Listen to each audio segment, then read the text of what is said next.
Hello everyone, welcome back to Kavya Ram Prasad YouTube channel. ನಾನಿವತ್ತು ನಿಮಗೆ special ಆಗಿರುವಂಥ ಬಾಳೆ ದಿಂಡಿನ ಕೋಸಂಬರಿ ಹೇಗೆ ಮಾಡೋದು ಅಂತ ಹೇಳ್ಕೊಡ್ತೀನಿ. ಅದಕ್ಕೂ ಮುಂಚೆ ಬಾಳೆ ದಿಂಡು ತಿನ್ನೋದ್ರಿಂದ ಏನು ಯೂಸು ಅನ್ನೋದನ್ನು ಮೊದಲು ಹೇಳ್ಬಿಡ್ತೀನಿ. ಮೊದಲಿಗೆ ಬಾಳೆ ದಿಂಡು ಕರುಳಿನ ಆರೋಗ್ಯಕ್ಕೆ ತುಂಬ ಒಳ್ಳೆಯದು. ಕರುಳಲ್ಲಿ ನಮಗೆ ಕಸ, ಈ ಕೂದಲು ಇದೆಲ್ಲ ಸೇರಿಕೊಂಡಿದ್ರೆ ಈ ಬಾಳೆ ದಿಂಡನ್ನು ತಿನ್ನೋದ್ರಿಂದ ಅದು ನೀಟಾಗಿ ಇದನ್ನು ಕ್ಲೀನ್ ಮಾಡುತ್ತೆ. ಸೊ ಇವಾಗ ಇದಕ್ಕೆ ಏನೇನು ಇಂಗ್ರೀಡಿಯೆಂಟ್ಸ್ ಬೇಕು ಅಂತ ಹೇಳ್ತೀನಿ ಬನ್ನಿ. ಮೊದಲಿಗೆ ನಾನಿಲ್ಲಿ ಒಂದು ಬಾಳೆ ದಿಂಡನ್ನು ಸಣ್ಣದಾಗಿ ಹೆಚ್ಚಿ ತುರಿದು ತೊಳ್ಕೊಂಡಿದ್ದೀನಿ. ಮತ್ತು ಇಲ್ಲಿ 4 ಟೇಬಲ್ ಸ್ಪೂನಷ್ಟು ನಾನು ಹೆಸರು ಬೇಳೆನ ಹುನಿಯಾಕಿಟ್ಟಿದ್ದೆ, ಅದನ್ನು ಕೂಡ ಸೋಸಿ ತೊಗೊಂಡಿದ್ದೀನಿ. ಇಲ್ಲಿ 1 ಬಟ್ಲಷ್ಟು ಕಾಯಿ ತುರಿ, ಹಸಿಮೆಣ್ಸಿಕಾಯಿ ಮತ್ತು ಕರ್ಬೇವಿನ ಸೊಪ್ಪು. ಈಗ ಸ್ಟವ್ ಆನ್ ಮಾಡಿ ನಾನು ಒಗ್ಗರಣೆಗೋಸ್ಕರ ಒಂದು ಸೌಟ್ ಇಡ್ತಾ ಇದ್ದೀನಿ. ನೀವು ತುಪ್ಪದಲ್ಲಾದರೂ ಒಗ್ಗರಣೆ ಮಾಡ್ಕೋಬೋದು ಅಥವಾ ಆಯಿಲಲ್ಲಾದರೂ ಒಗ್ಗರಣೆ ಮಾಡ್ಕೋಬೋದು. ನಾನಿಲ್ಲಿ ಆಯಿಲ್ನೇ ಬಳಸ್ತಾ ಇದ್ದೀನಿ. ಇಲ್ಲಿ ನಾನು ಒಗ್ಗರಣೆಗೆ ಎಷ್ಟು ಬೇಕೋ ಅಷ್ಟು ಆಯಿಲ್ನ ಹಾಕ್ತಾಯಿದ್ದೀನಿ.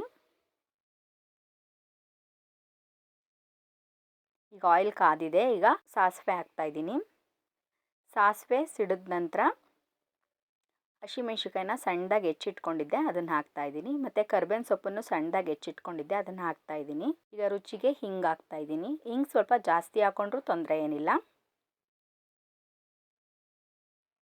ಇದನ್ನು ನೀಟಾಗಿ ಕೈಯಾಡಬೇಕು. ಒಣಮೆಣ್ಸಿ ಹಣ್ಣು ಬೇಕು ಅಂದರೆ ಹಾಕ್ಕೋಬೋದು, ನಾನು ಹಾಕ್ಕೊಂಡಿಲ್ಲ. ಈಗ ಸ್ಟವ್ ಆಫ್ ಮಾಡ್ತೀನಿ ನಾನು. ಇದಾಗಿದೆ, ಸ್ಟವ್ ಆಫ್ ಮಾಡ್ತಾಯಿದ್ದೀನಿ. ಈಗ ಒಂದು ಬೌಲ್ ತೊಗೊಂಡು ಸಣ್ಣದಾಗಿ ಹೆಚ್ಚಿಟ್ಕೊಂಡಿರುವಂತಹ ಬಾಳೆ ದಿಂಡನ್ನು ಹಾಕ್ತಾಯಿದ್ದೀನಿ.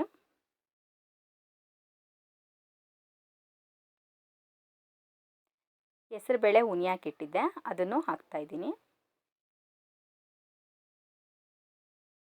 ಮತ್ತು 1 ಬೌಲಷ್ಟು ಕಾಯಿ ತುರಿ ತೊಗೊಂಡಿದ್ದೆ. ಕಾಯಿ ತುರಿ ಬೇಕು ಅಂದರೆ ನೀವು ಇನ್ನೊಂದು ಸ್ವಲ್ಪ ಜಾಸ್ತಿ ಹಾಕ್ಕೋಬೋದು, ಅದು ನಿಮ್ಮ ಟೇಸ್ಟ್ಗೆ ಹೇಗೆ ಬೇಕು ಹಾಗೆ. ಈಗ ಸ್ವಲ್ಪ ಉಪ್ಪು ಹಾಕ್ತಾಯಿದ್ದೀನಿ, ರುಚಿಗೆ ತಕ್ಕಷ್ಟು ಉಪ್ಪು ಹಾಕ್ತಾಯಿದ್ದೀನಿ. ಕೊತ್ತಂಬರಿ ಸೊಪ್ಪು ಹಾಕ್ತಾಯಿದ್ದೀನಿ. ಕೊತ್ತಂಬರಿ ಸೊಪ್ಪು ನಿಮ್ಗೆ ಎಷ್ಟು ಬೇಕೋ ಅಷ್ಟು ನಾನಿಲ್ಲಿ ಕಟ್ ಮಾಡಿ ಹಾಕೋತಾ ಇದ್ದೀನಿ. ಇದನ್ನು ನೀಟಾಗಿ ಮಿಕ್ಸ್ ಮಾಡಬೇಕು. ಈಗ ಮಾಡಿಟ್ಟಿದ್ದಂಥ ಒಗ್ಗರಣೆನ ಇದಕ್ಕೆ ಹಾಕ್ತಾಯಿದ್ದೀನಿ. ಇದನ್ನು ನೀಟಾಗಿ ಮಿಕ್ಸ್ ಮಾಡ್ಕೋಬೇಕು.